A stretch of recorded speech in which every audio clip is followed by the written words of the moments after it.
કે મારી પછી હવે પછીની જિંદગી ત્યાં હું શિક્ષણ સમાજના શિક્ષણ માટે સમર્પિત કરવાની.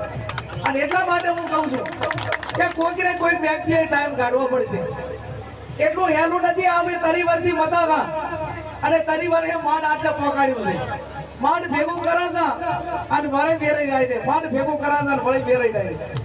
પણ છતાં એને હાર નહીં સ્વીકારીએ. હમણાં મંત્રીએ માફી માંગી અને આજ મારે જાહેરમાં તમને બધાને કહેવું છે કે તમારા આવડો મોટો ઠાકોર સમાજ હવે તો ઘરે ભગવાનની લીલા લેર દે. કોઈને અહીંયા એવું નથી કે મારા 500 કે 1000 કે 2000 રૂપિયા ના વાપરી ગયા ને એવું કોઈ કુટુંબ નથી. તો આજે તમારી સોડિયાને સમૂહ લગ્ન માટે તમારે બીજે ફાળો લેવા જવો પડે. આજે તમારી દીકરીઓને પરણાવવા હોય તો પત્રિકામાં પહેલા નંબરમાં બીજાનું નામ લખવું પડે. આ તમારી હજી મજબૂરી છે. આ મજબૂરી છે તમારી કે લીટા માયદા બારા નીકળો. આ તમને સમાજે 50 લાખ રૂપિયા આલ્યા કે 50,000 રૂપિયા ના આલો તો તમારું જીવ લંગા લૂંટી દેવાની હતી. પણ એ લીટા માંથી નીકળતા નથી. અને આજે હું નક્કી કરો કે આજથી 10 વર્ષ પહેલા મેં અમદુદીને કીધું કે 10 વર્ષ પહેલા સમૂહ લગ્ન એ સદારામ દોલતરામ બાપુના અધ્યક્ષસ્થાને થતા હતા. ભાઈ કોઈ આગેવાનનું નામ નતું લખાતું અને નતું લખાતું એટલે હમથી હેડતું હતું. એવો ને એવો સમય લાવો. રાજકીય માણસોને જે રાજકારણ કરવું હોય કરે, પણ સમાજના પ્રસંગ હોય, ધાર્મિક પ્રસંગ હોય, એટાને નાનામાં નાના સમાજ, ગરીબ સમાજો હોય ને એ કોઈના ધમણવાર કે પત્રિકામાં નામ લખતા નથી. અરે આમ તો આપણે એમ કે ક્ષત્રિય કહેવાય, ઠાકોર સમાજ કહેવાય, ધારાસભ્ય કહેવાય. તમે એમના વગર, તમને એમના વગર બીજા વગર ચાલતું નથી. અને ઈરાઈ અમને અમતું આમંત્રણ હાલવા માટે તૈયાર નથી. આ જોગોદીની બેઠા છે એની ધાર્મિક પ્રતિષ્ઠાઓ થાય તો ગામમાં ઠાકોરનું દાન લેવામાં ના આવે. એમની ધાર્મિક પ્રતિષ્ઠાઓ થાય તો ગેનીબેન ઠાકોર ધારાસભ્ય હોય તો એને ગ્રાન્ટ કે ભાઈ ધાઈમની ગ્રાન્ટ મારે નથી જોતી. આવડો મોટો ભેદભાવ આપણે કોઈની જોડે ભેદભાવ રાખવા માંગતા નથી. પણ હવે જે રાખે છે એની સામે ભેદભાવ રાખવાનો છે. રાખવાનો ને રાખવાનો. અમે નથી કહેતા કે અમારે રાખવો છે, પણ રાખે એની અમે રાખવાનો. અમને કોઈ વાલ્મીકી લાગણીથી આમંત્રણ આલે ને તો એના ઘર ઉતા 2 જણા થઈને હાથ ગણું કરી આવો ને એ આપણી સંસ્કૃતિ છે. અને બ્રાહ્મણ થી કરીને મોટો આપણને આમંત્રણ આપે ને અને આપે તો આપણે એના માટે માનભેર છીએ. પણ ક્યાંક ને ક્યાંક આવી શકે એની જે માફી માંગવાની હતી માફી માંગી લીધી ને. હવે આજથી આ લાધારામની જગ્યામાં નક્કી કરો કે અમારે અમારી દીકરીઓને ભણાવવા માટે, અમારે અમારી દીકરીઓના સમૂહ લગ્ન કરવા માટે, અમારે અમારા સામાજિક ધર્મ પ્રસંગો માટે અમારે કોઈની પાસે ભીખ માંગવાની જરૂર નથી. અમે જિંદગીની અંદર ક્યારે કોઈ સમાજ પાસે લાંબો હાથ નહીં કરીએ. નાનું થાય તો નાનું. આ તો કેવી વાત કરી. આપણે પોતાની દીકરી હોય અને ઘરે લગ્ન કરવાનો હોય તો ગામમાં એની પાવતી બુક છપાય. આપણે ગામની અંદર પાવતી બુક છપાય ના છપાય. એ તો આપણે જેવું દેવું કરીને પણ આપણે આપણી દીકરીના પીડા હાથે કરવા પડે. એનો પરિવાર નથી કરી ગયો તો એનો સમાજ કરે. આવડો મોટો એનો સમાજ શા માટે? એનો સમાજ છે દીકરીઓના પીડા હાથ કરવા માટે. અને એટલા માટે આ 32 દીકરીઓના પીડા હાથ કરીને આયોજકોએ, સૌ દાતાઓએ ખૂબ મોટું કામ કર્યું છે. આવનાર સમયમાં બાબરની જમીનનો પ્રશ્ન હાથમાં લેવાય. અને એમાં ચોખ્ખું કહું છું કે જેને ચોખ્ખું અમારા ભેગા રહેવું હોય ને રહેજો, ના રહેવું હોય ને ના રહેજો, પણ ખોટા ને ખોટો કહેજો, સાચા ને સાચો કહેજો, એવી અમે તમને 2 હાથ જોડીને વિનંતી કરાશું.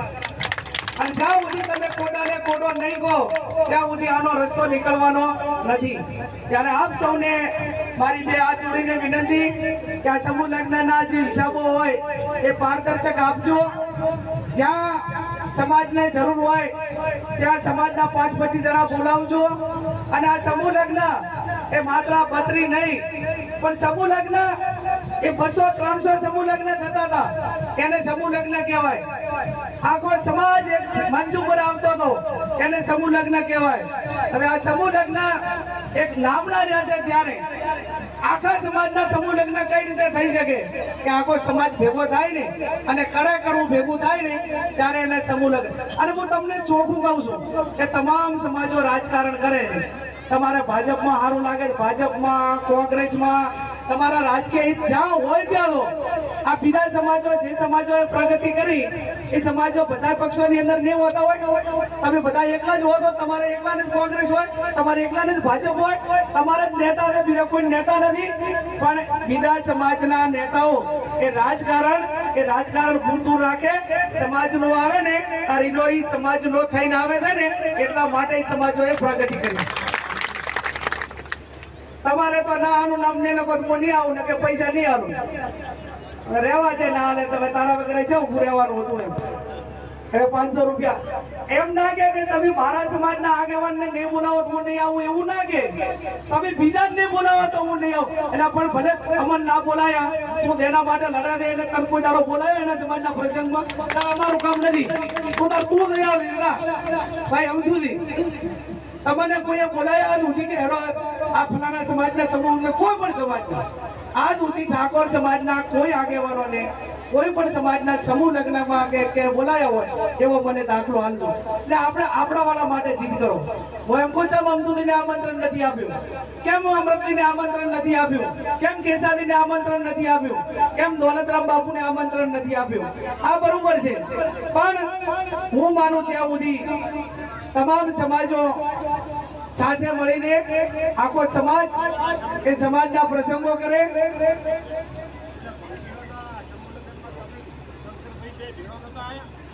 એ આપણે આયોજન ઠાકોર સમાજે નતું કર્યું, એ અમે મહેમાન હતા. એમ કે અમથુદીએ મને ટકોર કરી કે બેન વાલ્મીકી સમાજના સમૂહ લગ્ન હતા અને તમે શંકરભાઈ ભેગા આવ્યા હતા, પણ એ આયોજકો બીજા અમે મહેમાન હતા.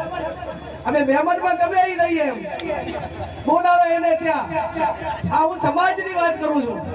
અને સમાજમાં જે બોલાવતા હોય ને આપણે બોલાવવા માટેની તૈયારી છે, એમાં કોઈ ના નથી.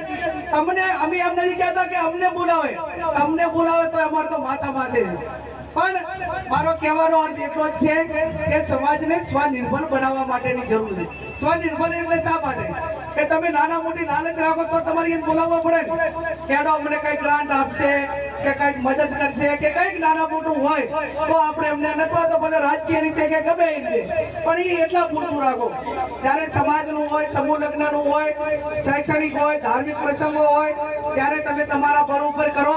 અને બળ ઉપર એટલા માટે કરો કે જ્યાં સુધી તમે રાતે પોતે નિર્ણાયક નહીં બનો, રાતે પોતાની આગળ નહીં વાળો, ત્યાં સુધી લોહી નીકળવાનું નથી.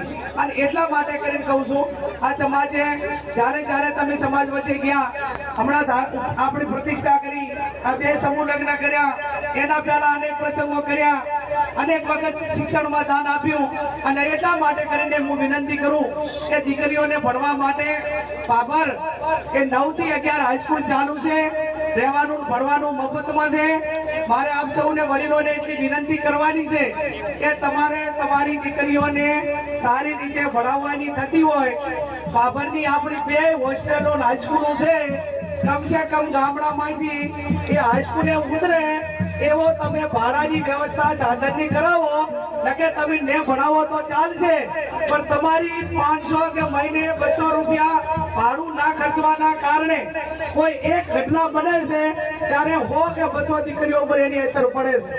અને આવું ના થાય એટલા માટે કરીને કાં તો તમે ભણાવવાનું રહેવા દો, કાં તો રહેવાનું ભણવાનું એક જગ્યાએ છે ત્યાં મૂકો, અને અથવા તો તમારી છોડી ઘરેથી ભણવા જાય અને નિહાળેથી ઘરે આવે, આવું કરાવો એવી 2 હાથ જોડીને વિનંતી કરું. આટલું થાય કે ના થાય? મુકેશજી, તમે ગામમાંથી છોકરીને ભણવા મેળવો છો, એની કોઈ મોજ રાખતા નથી. એક ગામમાંથી 25 30 છોડીઓ ભણવા આવે, એક મા બાપ એક દાડો એની વોચ ભેગું ના રાખી કે તમારે મહિને વારો આવે. 2 મા બાપ શહેરમાં આખો દાડો દીકરીને ભણાવવા નિહાળની સામે બેહી રહે, એ મા બાપ મહિનામાં એક દાડો એની દીકરી માટે નથી આવી કહેતા. અને એટલા માટે ક્યાંક નાના મોટી ઘટનાઓ જે બને છે એ ઘટનાઓમાં ક્યાંક ને ક્યાંક સમાજ કલંકિત થાય છે, દીકરીઓના ભણતર ઉપર અસર પડે છે. અને એટલે આ તમામ બાબતોને આવરી લઈને આપ સૌને મારી વિનંતી કે આ તમામ આયોજકોને હું ખૂબ દિલથી અભિનંદન આપું છું. તમારા શિક્ષણમાં, સમાજના કામમાં દોલતરામ બાપુ આપણી વચ્ચે ટૂંક સમયમાં પધારવાના છે. મને મંત્રીએ કાનમાં કીધું કે બેન હવે 3-4 મિનિટ ખેંચો, પણ કીધું હવે તો 3-4 મહિનાથી હવે હતું હોય 3 મહિનાથી આ માએ પકડ્યું છે. 400 સભાઓ થઈ, આખો જિલ્લો ખોદ્યો, આ છતાં હજી આટલી તાકાત છે એટલે તમારો બધાનો પાવર છે હો. મારો ના જોઈએ તમે જુઓ તો અબીલ ગુલાલ ફૂલ ગાડા ઉપર બેહાડે, ઘોડા ઉપર બેહાડે, દીકરાઓ હોંડા ઉપર બેહાડે, પૈસા આપે વોટે આપે અને પોતે બધે ફરી વળ્યા. આ તાકાત સમાજની છે અને એટલા માટે મંત્રી પેટમાં બળતરા થાય. આપણે સમાજે કઈ ના રચવું હોય, ના કર્યું હોય તો ના બોલું થાય, પણ ઘણું અમે કર્યું એના કરતા સમાજે ઘણું કર્યું છે અને ઘણું કર્યું છે એટલે એનું ઋણ આપણા બધા ઉપર છે. આ તમે હોય કે અમજોદી હોય કે ગેની બેન હોય કે માનસિંહભાઈ હોય, એ સમાજ ના હોય તો કાંઈ ના, તમે કોઈ નથી, કાંઈ નથી. અને કાંઈ નથી ત્યારે અમે અમને મોટા કર્યા છે અને તમને મોટા કરવામાં ભલે પૈસા હોય કે ના હોય, પણ પૈસાથી બધું મળતું હોત તો બધા વેદાણા તમને બધા કોત મેળા મારો કે ના મારો કે તમારી એક સોટાણી હતી ને અને એકને રાજકારણમાં લાવી દઈએ બે થઈ જઈએ એમ કોત કે ના કોત એમ. એને બદલે તો આખો જિલ્લો આખું ભારત તમારા માટે ગૌરવ લે દે કે આ ચા વિસ્તારમાં આ દીકરીનો જન્મ થયો છે. એ ખૂબ કંટ્રોલ કર્યું છે, ખૂબ સહન કર્યું છે, ખૂબ ચડાવ ઉતાર જોયા છે અને ખૂબ સંઘર્ષ પણ કર્યો છે અને એટલા માટે ટકી રહ્યું છે. તમારા ભરોસાને ક્યાંય અનાદર નહીં થાય. તમે જે ભાગડીઓ બાંધાવો છે, ભાગડી ક્યાંય કલંકિત નહીં થાય.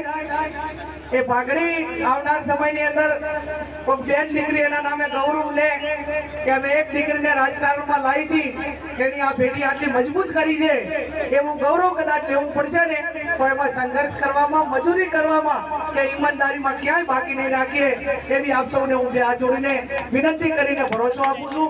આપ સૌ મોટી સંખ્યામાં અહીંયા હાજર રહી દીકરીઓના પીળા હાથ કરાવ્યા. 5 મિનિટ અમથુદીને આપું એ પહેલા બાપુ આવી જશે એટલે અમથુદીને વિનંતી કરું કે સમાજને શુભેચ્છાઓ પાઠવે અને આવનાર સમયની અંદર શિક્ષણ માટેની સંસ્થા એ કઈ રીતે આપણે ઉભે કરવી એના માટે પણ સમાજને થોડી વિનંતી કરે એવી હું અમથુદીને વિનંતી કરું. આપ સૌનો ખૂબ ખૂબ આભાર.